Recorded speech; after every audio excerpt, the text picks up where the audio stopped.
Bottom line is, Alex. By the way, congratulations on the INFOWARRIOR when you were covering for me on Friday, having Peter Del Scott in. I heard that was a good interview. Oh, it was excellent. I had a great time doing it. There he is right there on... Oh, yeah. Look at that. The INFOWARRIOR. Yeah, if anybody missed that, that's up on YouTube, and obviously we're going to have the full thing over at prisonplanet.tv. Did an hour and 40-minute interview for my... Hey, that's a good idea, because we keep doing all these incredible interviews. We need to take all these interviews and upload them up for the members up there. Yeah, because, you know, some people don't want to go through the entire 3 or 4 hour show that you and I broadcast, and just some of these interviews, especially the in-studio ones, that we've taken to the next level. It is up on prisonplanet.tv, the live interview, but I meant the tapes. Because you also, you know, we had him here for your film, but look, I'm going to get out of here, Bermas. Just remember, it's good they're banning babysitting. No more free association. You can't have the neighbor kids over for even breakfast now. They're banning $50 million fines for garage sales. It's all good. They're banning homeschooling in some states, too. And when you say things like that, you know, people don't understand how serious CPS is. I've got to look in my stack here.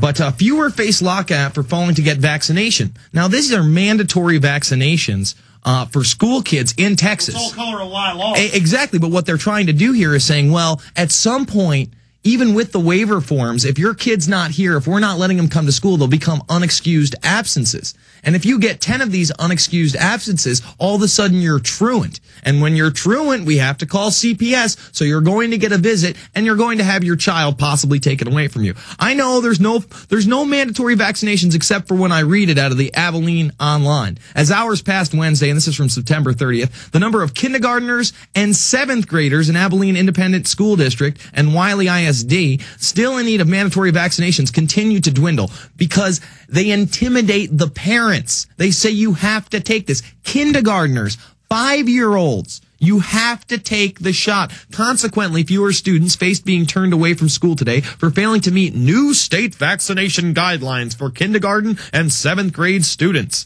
The Texas Department of Health had set today as the deadline for students to be in compliance.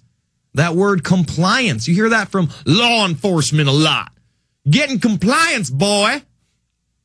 It's ridiculous. It's awful. Students in those grades could be allowed in classrooms today, however, if they have received exemptions for medical, religious, and conscientious reasons. See, here they admit, okay, there are exemptions, but we're still going to intimidate the hell out of you. Roughly 250 AISD students in those grades, down from more than 400 on Friday. So within 4 days, they got another 150 people to be in compliance, and 30 Wiley ISD students in 2 grades, down from 45, lacked the appropriate vaccinations as of late Wednesday afternoon. The students will not be allowed back to school until their records are up to date, saying your child isn't entitled to an education if he doesn't take the mercury, if he doesn't take the formaldehyde, if he doesn't take the squalene. Parents of students without proper immunizations in Abilene and Wiley will be called if the students arrive at school unattended. Wiley Superintendent Joey Light said students absent proper immunizations will be required to wait for their parents in the library. In Abilene, Perkins said students likely will wait in the school clinic.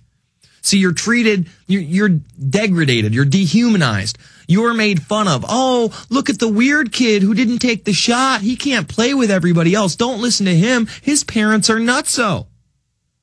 At this time, AISD is considering this an excused absence for now. They will be allowed to make up their work. If they have assignments, they could certainly work on them at home. If an individual case becomes extended, here's the key. Campuses would handle this as they would any absence. So as it gets more extended, all of a sudden it's not an excused absence. And if you have 10 unexcused absences, oh, you're truant. Then that's the next paragraph. One potential problem for students without required immunizations, Perkins said, is a Texas Education Agency prohibition against missing 10 school days during a semester and not receiving credit because of it. So they're not only saying you're truant, but you'll have to repeat the grade. And that's only 10 days. 10 days! A little over a week. There were times in my school year, I missed 10 days. I still managed to make the honor roll. I still managed to pass everything. By the time I was in my senior year, folks, let me tell you what my schedule was like. I had 4 separate art classes, 2 gyms, 2 lunches, and I only had to take 2 courses, and one of them was a college course, which I took out of SUNY Albany that was offered at my high school. So by the time I was 17 years old, because I graduated when I was 17 years old, I only needed 2 credits, and they still made me, they wouldn't let me take it in the summer class. They still made me come my senior year. And it was fun. I mean, obviously, I loved art. I chose graphics as a profession before I got into filmmaking and doing this radio show / prisonplanet.tv show. But give me 10 school absences. I think my senior year, too, I missed more than 10 days. There wasn't a big reason to go. And for them to intimidate kids like this and then say, remember, there are no forced vaccinations. This sounds like a forced vaccination program to me.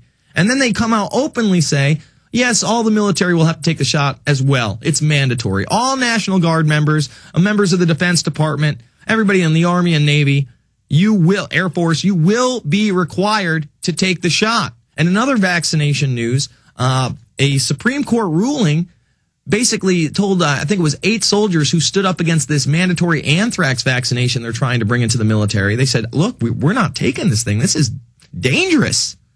They said, no, you're going to take it. Why are they trying to force us into taking shots? Well, one, it's big business. Number 2, it's in many cases a live cancer virus and a slow, soft kill weapon. And again, this girl who dies, and the media hypes it up all of a sudden in the very beginning. It's not talked about in the United States, but the Telegraph and the Guardian are like, man, it looks like this girl did die from the shot. I mean, she died 2 hours after she took it. But then U.S. News and World Report comes in and they say, no, that's not the case. The shot is delicious and nutritious. Please take it. And then they try to blame it on a tumor in her chest. Now, granted, that malignant tumor in her chest would have been a problem, but would she have died 2 hours after the shot? Sounds like a little more than a coincidence to me. We'll be taking your calls on the other side, 888-201-2244 or 512-646-1776. I am Jason Bermas. This is the Info Warrior. Back after this, Infowars.com, prisonplanet.tv. Do you understand how dark it is? How far down the line we are? How late it is? Paranoia strikes deep into your life, it will creep. It starts when you're always afraid. Step out of line, the man come and take. You know, that's why we can't be paranoid. That's why we can't live in fear. But we have to be smart. We have to read and see what's going on around us and stand up to the tyranny. And not start sucking our thumbs and getting into the fetal position and saying, I can't do anything, or just forgetting about it and saying, you know, the Yankees had the best season ever this year. Best season ever. Since 2002, it looks like they can win it all. And I'm doing it in a Southern accent, and most of you Southerners probably do hate the Yankees, but I'm a fan.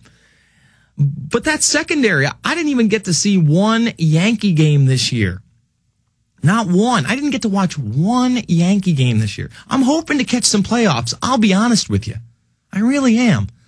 But if that interferes with my film Invisible Empire, if that interferes with this radio show, if that interferes with me knowing what's going on around me, the reality of the world around me, then to hell with baseball. You're not going to have baseball in 15, 20 years. But they'll always, let's be honest, they'll always keep the bread and circus and the sports there to keep the dumbed down masses at bay, to keep them involved in everybody's batting average and how cool it is to have a sports fantasy team.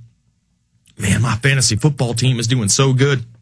I got to make some trades. And people will literally spend all weekend following their fantasy football players and making trades with one another like they're an actual manager, like they're the coach.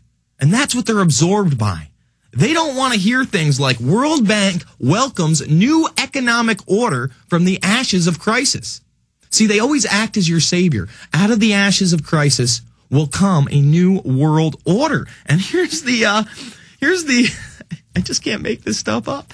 Here's the MSNBC article, U.S. economic decline forges new world order. We always told you they would blow out this economy in one of the steps to bring in world government. The crisis is redrawing the world map of economic power as the influence of the U.S. consumer spending declines and major emerging markets like China and India take the lead. Isn't that awesome? China and India are taking the lead. Meanwhile, we praise China. We love China so much that for the 60th anniversary of their communist regime, we light up the Empire State Building. Doesn't matter that they're having big rallies in China with 80,000 kids. 80,000 kids. I mean, this is just sick. They're sitting there talking about how they need to serve the state. China's communists marked 60 years in power with parade. With a parade. About 80,000 children in Tiananmen Square spelled out the Chinese characters for national celebration with red and gold placards to begin the celebration. Later, the placards read, "Obey the party's command and serve the people." Obey the party's command. Let's not question them. Let's not have dissent. Let's not see if the things they're pushing are morally corrupt. Just obey. Blindly obey your leaders. That's not what this country is about. That's not what humanity is about. And that's not what Jason Bermas is about. We're going to continue with news in a moment, but I'm going to start taking some calls right now. Let's go to Jason in Texas. Jason, you're on the line.